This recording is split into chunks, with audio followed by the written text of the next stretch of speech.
Hello and welcome to Rejected Religion Patreon Tier 3, The Garden of Arcane Delights.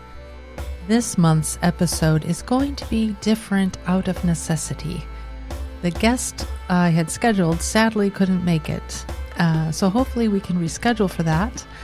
In the meantime, I've got a mixed bag for you all, and I hope you'll like it. I will be presenting this in 4 topics. So the first concerns additional information about my recent August interview with Dr. Matteo Pilato about the documentary Hellier and how the members engage with sound and space. The extra information that I want to talk to you about is the introductory article of the Revenant Journal, where Matteo's article is found. The introduction is co-written by former guest Dr. Jeff Howard and Dr. Simon Poole.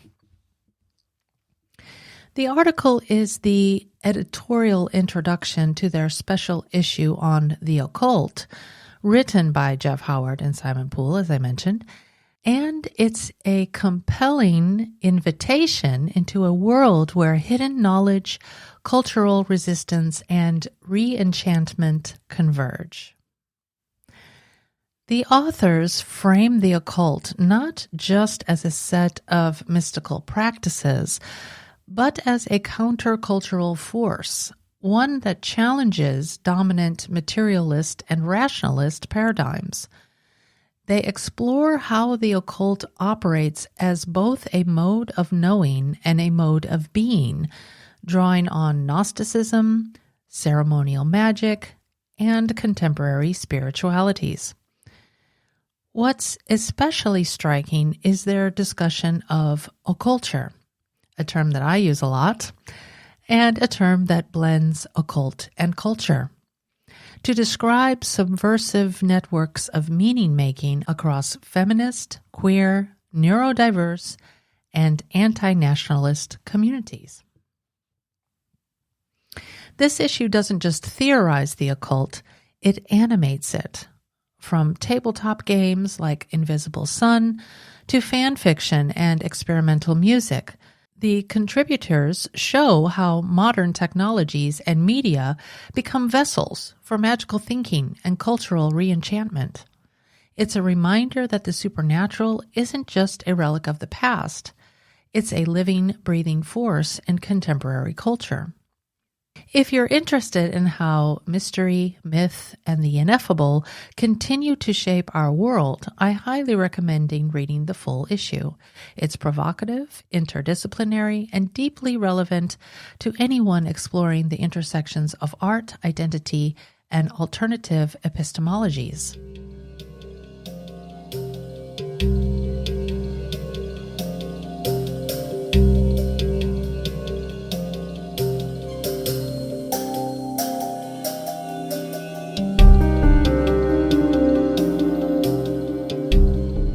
The second topic that I'd like to share with you is about a recent salon that I attended by the core members of the band Lux Interna.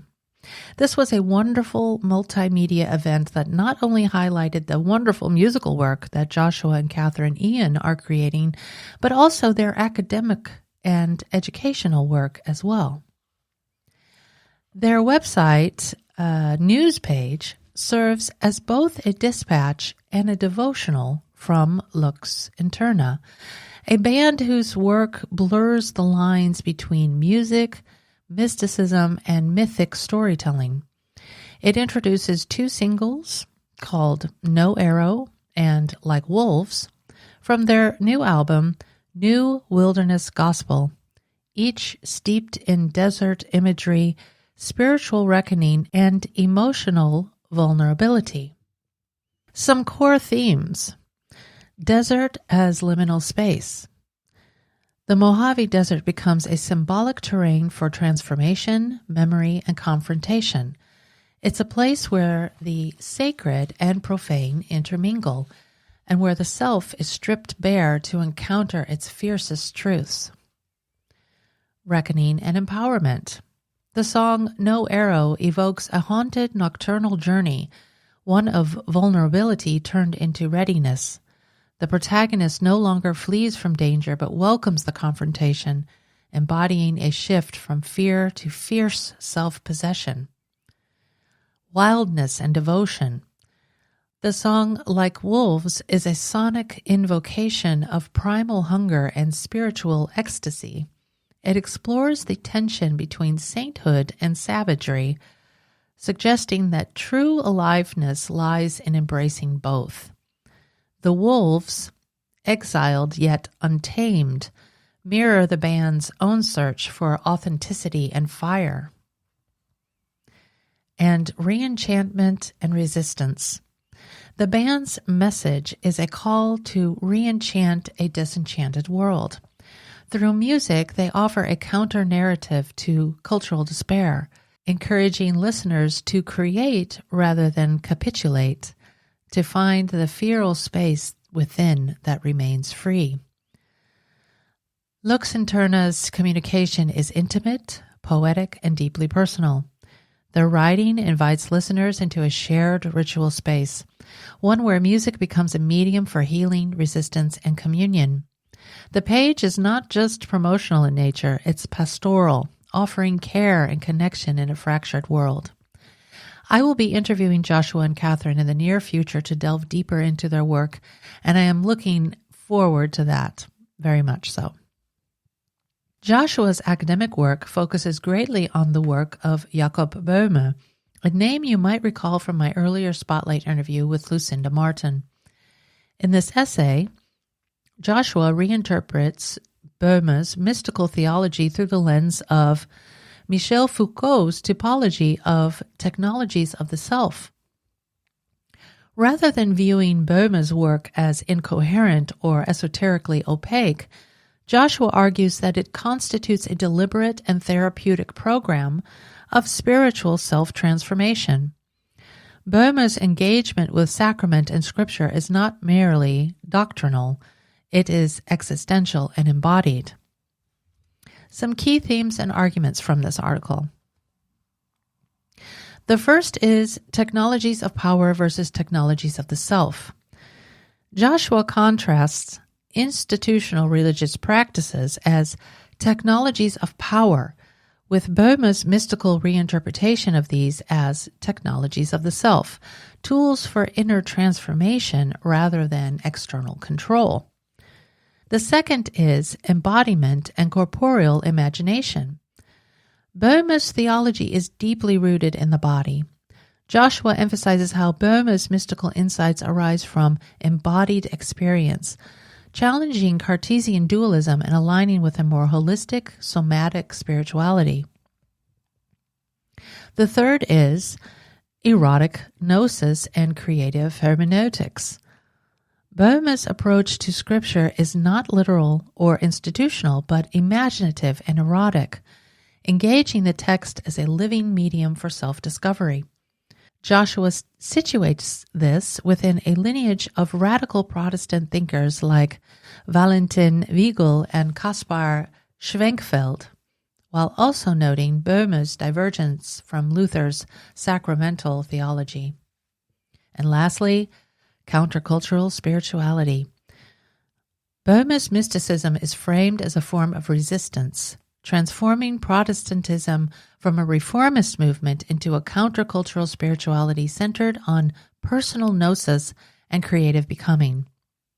This article, titled From My Body Alone Do I Know This? Sacrament and Scripture as Technologies of the Self in the Work of Jacob Boehme, offers a compelling reevaluation of Boehme as a proto-modern thinker whose mystical theology anticipates contemporary discourses on embodiment, subjectivity, and spiritual practice.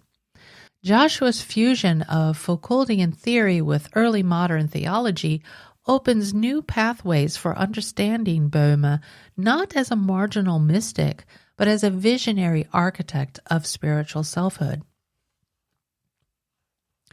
So now I want to also explore a fascinating convergence between this text and the Revenant article. At first glance, these works seem worlds apart. One is a scholarly meditation on a 17th century German mystic, the other a cultural studies piece on contemporary occulture. But beneath the surface, they share a powerful common thread. Both treat the occult not as escapism, but as a technology of transformation, one that resists dominant systems and reclaims the body, imagination, and mystery as sacred. Joshua frames Boehme's theology as a kind of spiritual self-engineering. Drawing on Foucault's idea of the technologies of the self, as I mentioned, he shows how Boehme reimagines sacrament and scripture, not as institutional tools of control, but as intimate, embodied practices of gnosis. Boehme's mysticism is fiercely corporeal. His insights arise from the body, from sensation, from the erotic and the elemental. It's a theology of becoming, not of obedience. Meanwhile, the Revenant introduction invites us into a world of occulture, a subversive network of practices that challenge materialist and empiricist paradigms. Whether through music, tabletop games, fan fiction, or ritual, the contributors to this issue explore how the occult becomes a mode of resistance, a way to re-enchant a disenchanted world. Like Boehme, they seek not to escape reality, but to deepen it, to make it mythic again. Both texts ask us to reconsider what counts as knowledge. They invite us to trust the body, the symbol, and the dream. They suggest that transformation doesn't come from external authority, but from within, from the wild, the wounded, the sacred interior. So, if you're drawn to mysticism, counterculture, or the idea that spiritual practice can be a form of rebellion, I encourage you to read both, and I will provide the links to both in the program notes.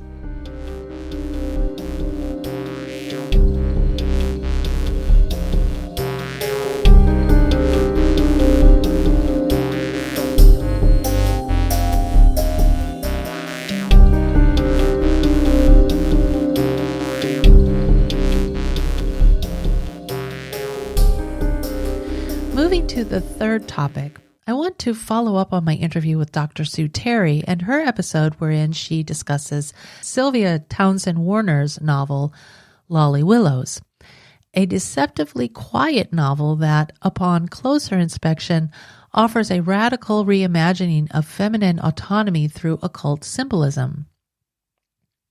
First published in 1926, Lolly Willowes follows Laura Willowes, a middle-aged woman who rejects the domestic expectations imposed upon her and retreats to the countryside, where she ultimately aligns herself with witchcraft and the figure of Satan, not as a force of evil, though, but as a liberator. I recently read this book and loved it.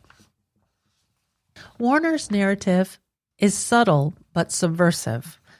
Laura's pact with the devil is not a descent into darkness, but a metaphysical declaration of independence. Her witchhood is not about power over others, but about reclaiming her own interiority.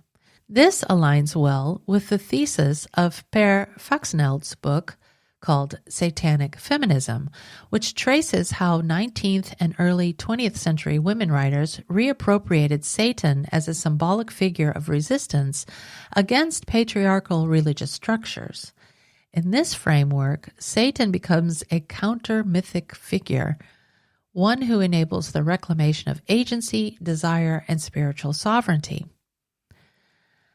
Faxneld's work provides a critical lens through which Lolly Willowes can be read not merely as a feminist novel, but as a contribution to a broader tradition of counter-theology, quote-unquote, a reconfiguration of religious and mythic narratives to serve emancipatory ends. Laura's transformation is not just personal, it's theological, cultural, and political. So I not only recommend Lolly Willowes, but also Satanic Feminism. And please let me know if you'd be interested in an interview with Dr. Faxneld to discuss this further. To extend this conversation into the realm of occulture, I want to bring in Peter Berbegal's Season of the Witch, How the Occult Saved Rock and Roll. Berbegal explores how occult motives such as ritual, mysticism, and esotericism have permeated rock music as a form of cultural re-enchantment. From Led Zeppelin's flirtations with Aleister Crowley to David Bowie's mythic personas, the occult becomes a vehicle for identity experimentation and spiritual inquiry. In light of Ozzy Osbourne's recent passing, it's worth noting how his persona, often caricatured, was part of a broader tradition of using the occult as a performative and symbolic language. So while Lolly Willowes offers a quiet literary invocation of witchcraft, Season of the Witch, on the other hand, reveals how similar themes play out in amplified ecstatic forms within music culture. Both texts, in their own registers, explore how the occult functions as a site of resistance, transformation, and reimagining. So, whether through Warner's Pastoral Witch, Foxnell's scholarly genealogy, or Berbegal's sonic mysticism, we can see a recurring pattern. The occult as a counter-narrative, a symbolic grammar for those seeking to escape the confines of dominant cultural scripts.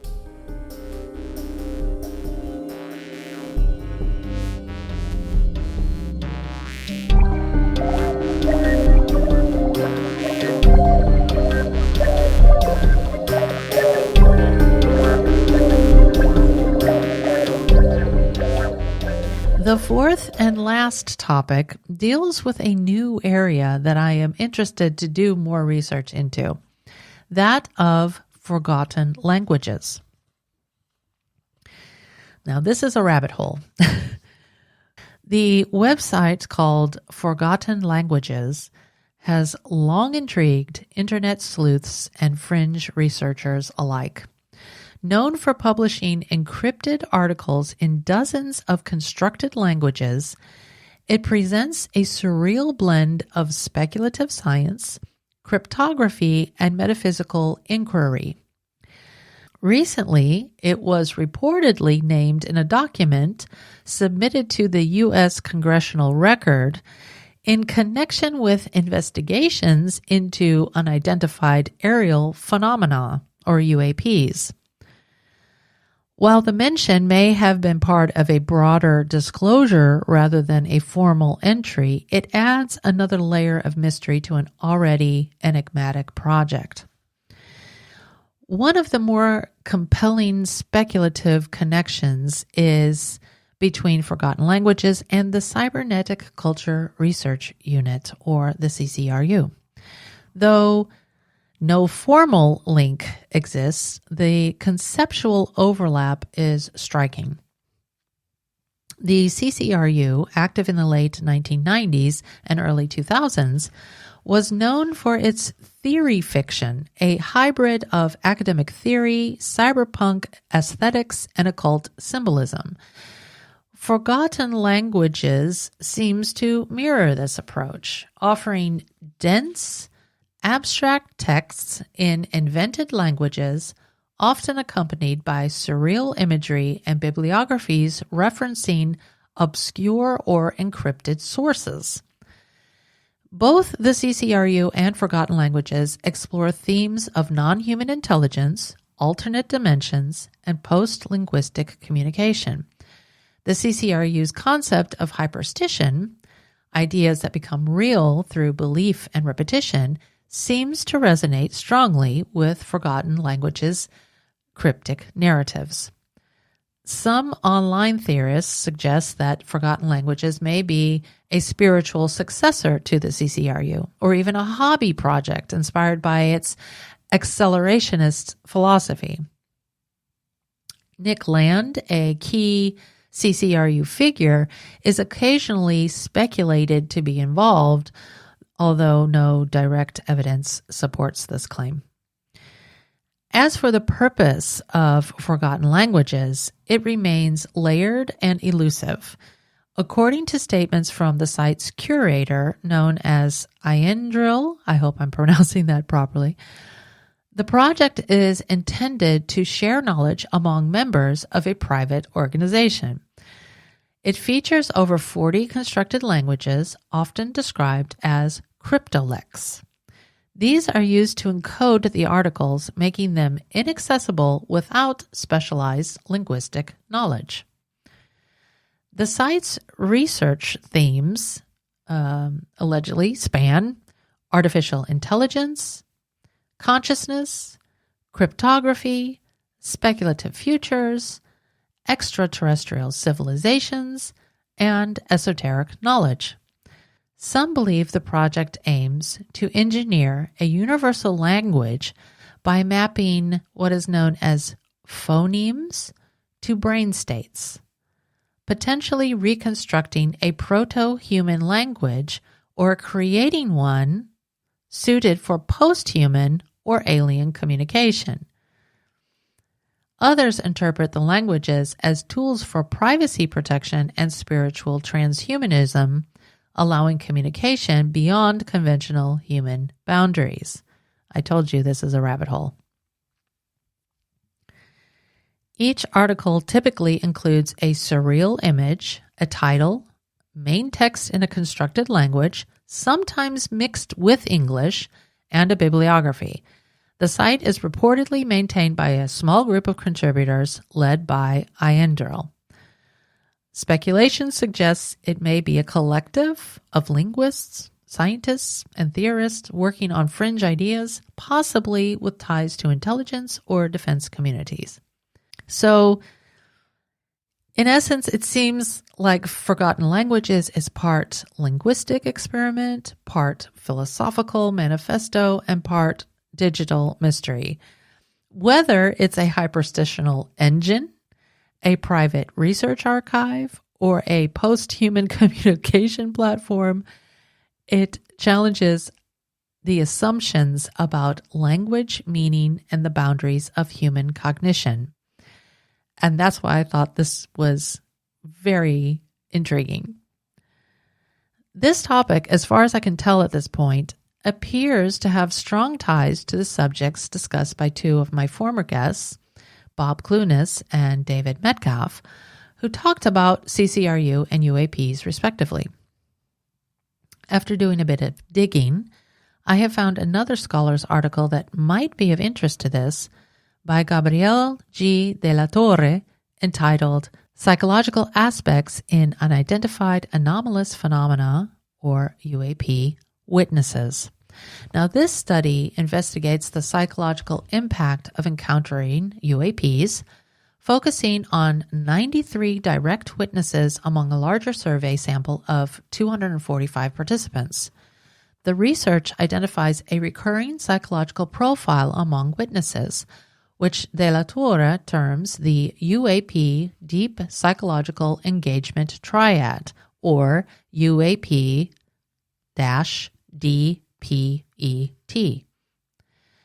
This is a constellation of traits including persistent daily mental engagement with the UAP topic, self-recognized obsessive interest, and a strong need to discuss the phenomenon. Rather than pathologizing these traits, the study frames them as non-pathological yet transformative.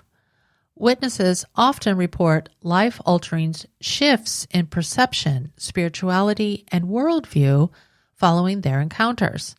The article also critiques the scientific community's narrow focus on the physical characteristics of UAPs, arguing for a more robust psychological and phenomenological approach. The relevance of this article to the concept of forgotten languages, especially as it relates to the CCRU and the work of theorists like Nick Land and Kodwo Eshun, is striking, and here's how it connects, from what I can tell. Forgotten languages often refers to the idea that certain experiences, especially anomalous, mystical, or non-human, cannot be adequately expressed in conventional language. De la Torre's findings suggest that UAP witnesses undergo precisely this kind of rupture. Their encounters defy existing linguistic and cognitive frameworks, leading to obsessive engagement and a need to re-narrate reality.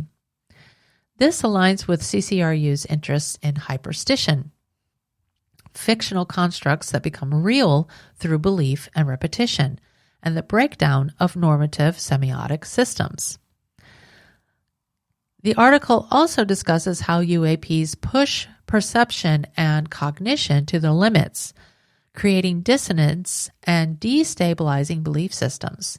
This echoes the CCRU's fascination with nonlinear temporality, xenosignals, as they call them, and post-linguistic intelligence, where anomalous inputs like UAPs act as gateways to alternate ontologies. Forgotten languages, in this sense, are not just lost, they are encrypted, awaiting decryption through altered states or anomalous contact. De la Torre speculates on potential neuroanatomical correlates to the UAP-DPET profile, referencing brain regions associated with intuition and memory. This opens a speculative bridge to CCRU's cybernetic and post-human theories, where consciousness is modulated by external signals, and language itself may be a form of viral code. Oh, God. Burroughs, anybody? Okay, sorry. Keep on track.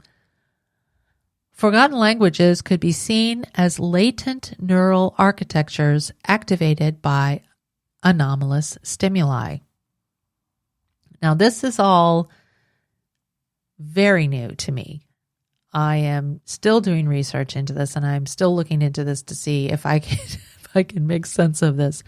But I'm exploring the possibility of hosting a special roundtable episode featuring Bob Clunas, David Metcalf, and Gabrielle de la Torre to discuss this, as I think their work might intersect in fascinating ways.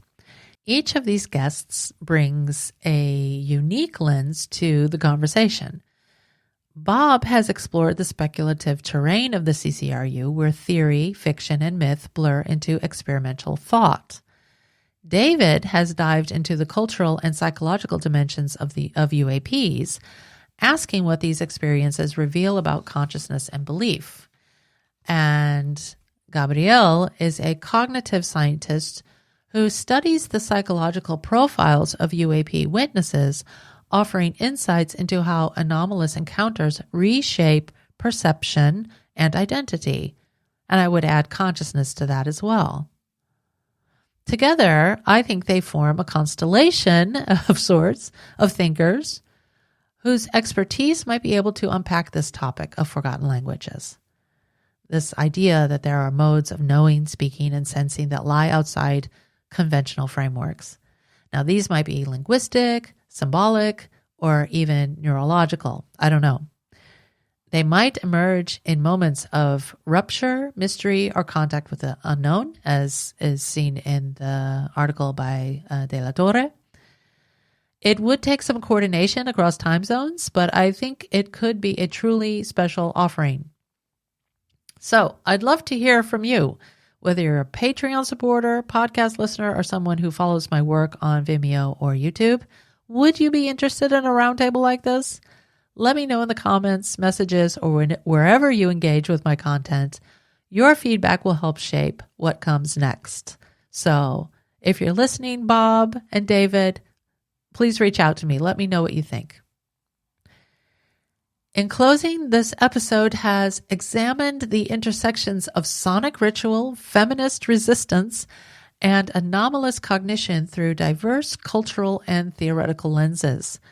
From speculative philosophy to experiential narratives, these perspectives challenge dominant epistemologies and invite reconsideration of the boundaries between the real and the imagined. Future dialogues may benefit from interdisciplinary synthesis and critical engagement within the margins of knowledge. Okay, that's it for today. If you've enjoyed this mixed bag and would like to have more episodes like this, please let me know. I can certainly provide more content like this in the future. I appreciate you being here, and as always, thanks for listening.